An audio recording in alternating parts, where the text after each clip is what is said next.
Hello, in this video we will be discussing firearm safety and how to prevent injuries and accidents from occurring when using a firearm. My name is George and today I will be talking about 5 basic firearm safety rules that everyone should know when using a firearm. Rule number 1. Treat all your firearms as if they are loaded and the condition of your gun must be known. Is there a round in the chamber? Is there a round in the magazine? Did you check? If you're actively not shooting your firearm, be sure to unload it before safely putting it down. Rule number 2. Always wear appropriate eye and ear protection when using your firearm. Eyewear, like goggles or sunglasses, can protect your eyes in the case that a casing ejects from the gun and hits towards your face. Wearing eye protection can also help prevent immediate and permanent hearing loss. When it comes to rules 3 and 4, they kind of go together. Always keep your firearm pointed in a safe direction, never pointed towards anyone else. Also, rule number 4, be certain of your target and what could lie behind it. Be sure to make sure there's no pedestrians or any bystanders standing near or close to the target you are trying to shoot. And lastly, the 5th and final rule, keep your finger away from the guard and the trigger until you are ready to fire. And now I will pass it on to Luke, who will be talking about cleaning and maintenance of firearms. I'm going to talk to y'all today about firearm cleaning and maintenance. And so whenever you have a firearm, you're going to want to keep it in good condition. And so you're going to want to keep it clean, especially clean it after every time you use it. And so you're going to need a cleaning kit that is the appropriate caliber for your weapon, and also lubricants and a cleaning agent that is specifically made for firearms. And so when you go to clean it, you're going to want to make sure that the muzzle's pointed in a safe direction, unload it completely, lock the slide back, visually inspect it, make sure there's no more ammo in there. Then you're going to set your ammo off to the side away from the cleaning station. And so now every gun comes apart different, so you're going to need to consult your owner's manual on how to disassemble it. And then the easiest way to clean it from there is to use some sort of pressurized cleaner and then scrape it out with a nylon brush. And then you can use either a bore snake or a bore brush to clean out the barrel part. And then you can get a rag, wipe off any excess cleaner, and wipe down your magazine. The magazine doesn't usually take too much maintenance. And so once you get done with all that, you're going to want to go to oiling. And so you're going to make sure you have a specific lubricant made for firearms, and you're going to want to lubricate any metal on metal parts, especially up in here, back in this area. Anywhere that metal is on metal is directly in contact, that way to keep everything working smooth and in order. And so if you have a little extra oil left over at the end, that's okay. If there's a little more on the gun at the end, that's okay. Just make sure there's not too much. And so then you're going to go back to reassemble your firearm according to the owner's manual. And so when you go to store the gun, you're going to want to store it somewhere that's safe, somewhere that's away from children and other people who do not need to be around it. The best way to store it is to use some sort of lock, such as a trigger lock, a cable lock, a lockbox, or a safe, or something in that sorts. I use a lockbox here, and so anything that works to keep it safe and secure. And that's a little bit about maintenance and cleaning. I'm Austin, and we're going to go into exactly how firearms function and some very important safety features on most types of sidearms. So let's get into it. So the first style of sidearm I'd like to talk about is a revolver. Now this is a Smith & Wesson double action 6-shot chamber in .357. Just to show, all the firearms I'll be showing are unloaded. But this is great because it allows me to talk about some important features of sidearms. So the first thing I'd like to talk about is single action versus double action. Now single action, this is the hammer, will not engage itself. So in order to fire a single action, you would have to cock back the hammer yourself before firing. Now a double action, like this is, does not require that and will cock back the hammer on its own and fire in a single trigger pull. So that's really the difference, and it's important to know which one you have. Now, there's no built-in safety features to a revolver typically. Some high-end ones may have something, but typical ones will not. So the only safety you have is basically your finger. Of course, practicing good trigger discipline, this gun should never go off unintentionally. However, there is an important feature I'd like to mention on any 20th century single action revolver. And a couple of the newer ones, it would be important for you to look up what gun you have and see if this is necessary or not for your make and model of gun. So I've loaded in 5 rounds. This holds 6, I've loaded in 5. Now if this were a single action revolver, especially an older one, you would want to do this, and this is called a Cowboy Load. And the reason you want to do this is because if I were to load all 6 and put this into battery, and something were to hit the hammer from behind, like so, with enough force, it would discharge that round unintentionally. So it was always, or it was common practice to only load 5 and keep 1 empty chamber at the ready, and then you would have to, of course, cock it back, and it would do the next chamber. Now, that may not sound super convincing, but I'm going to link in the description a video from Hickok45. He does a great demonstration with an empty primer. And you can see exactly how important it is to do so. The next style of sidearm I want to show you is a hammered semi-automatic pistol. This is a Ruger 1911 chambered in .45. I have this out of battery to show you that it is unloaded. And I will put this in the battery simply by depressing the slide lock.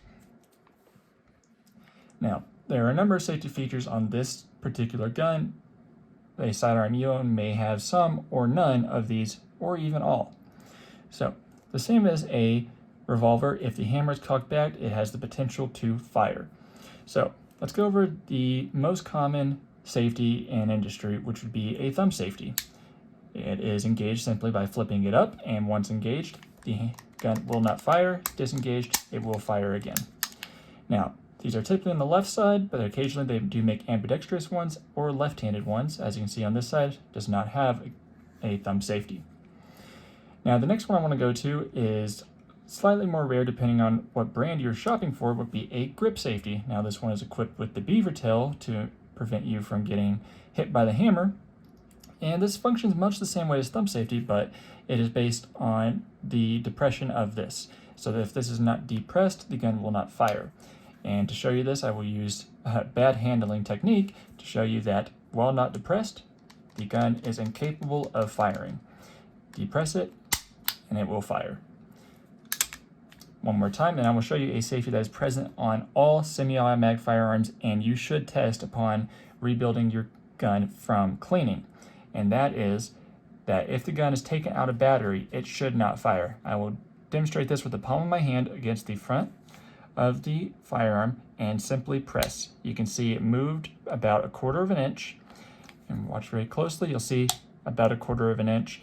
And if I try to fire, all other safeties are disengaged. It will not fire. Now, these are the only 3 safeties that are on this firearm aside from your own trigger discipline.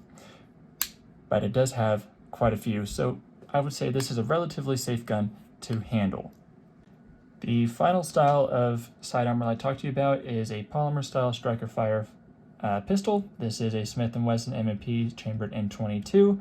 If you're wondering why I'm not using a larger caliber, it's because the safety features in this are really well defined, and I thought it might be easier to show on video. So I will simply place this in the battery by pulling back on the slide and allowing the thumb lock to disengage on its own. Okay, the firearm is now ready to fire. Now, the first safety you may already see is, once again, another thumb safety. Flip it up, the gun will no longer fire. Unlike the other one, this one's ambidextrous, so it is viable for left-handed shooters as well. Now, I will flip this down to showcase the remainder of the safeties. The first one, which is going to be hard to see, but you may be able to hear it, would be a magazine safety. There is no magazine present in this firearm. It will not fire, even with all other safeties disengaged. Place the empty magazine, and all their safeties are disengaged. And if you heard, the firing pin did strike, as well as if the magazine is empty, this will not go back into battery, regardless of the effort you put into it. Remove the magazine, at least partially, you can put it back into battery, and by replacing the magazine, it is back in a firing position. Now, the next safety is going to be a little hard to see, but this has a built-in trigger safety. There is a small hinge built into the trigger, and if the bottom half of the trigger is not depressed as well as the top, this gun will not fire. And this is going to be hard for me to showcase, but I'm going to try to only depress the top of the trigger. you may be able to see there is a small piece of metal here that is preventing it from fully depressing, and that's basically how it works. And if I go into a full trigger press, it does fire again. Now, unlike the previous ones, it does not have a built-in grip safety, so of course that's not present, but like I said, all firearms should have this. This one happens to be a little more severe than the other one, is that if this is taken out of battery by roughly half an inch, it is not capable of firing.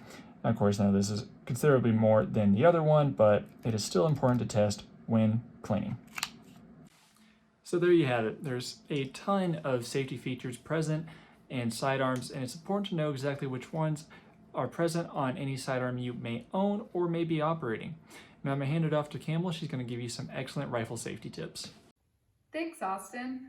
So here I have a standard AR-15, and I'm going to be talking about some of the safety features that go along with it. So since the first rule of gun safety is to always make sure to check if your gun is loaded or unloaded, I'm going to show you how to do that with this gun.